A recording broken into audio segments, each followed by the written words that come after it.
করতে হবে অবৈধ বিরাট পেট করতে হবে অবৈধ বিরাট পেট করতে হবে অবৈধ বিরাট পেট করতে হবে। হারাম করেছেন, ব্যবসাকে হালাল করেছে, কিন্তু এমন ব্যবসা আমাদের করতে হবে যে ব্যবসা আমাদের আরেকজনের ক্ষতি না হয়। আমি একজন মুসলমান হলাম, আর এক মুসলমানের ক্ষতি করলাম, তাহলে আমি প্রকৃত মুসলমান না। আমরা কি ক্ষতি হইতেছে যারা পার্শ্ববর্তী গ্রামের লোকজন আছে, আর এখন পার্শ্ববর্তী গ্রাম বললে হবে না, আমাদের চারপাশেই ফাটা। একটা ইউনিয়নে 11টা ইট ভাটা। আমার মনে হয় এই 11টা ইট ভাটার কোন বৈধ লাইসেন্স নাই, আমি যতটুকু জানি।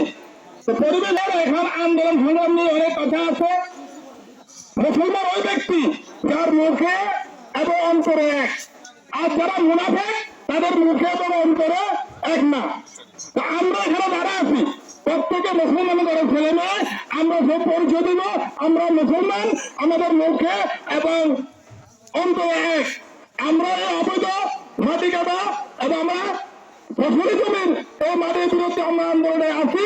আপনারা জানেন সেই কখন দ্বিতীয় বিশ্বযুদ্ধ হয়েছে, এখনো জাপানে সেই মানে আসাতে জনগণের যে কি ক্ষতি এখন ওদের গায়ে থরথর করে কাঁপে। অনেক ডাক্তার অনেক রিসার্চ করিও এরা কোনো চিকিৎসা পায় নাই।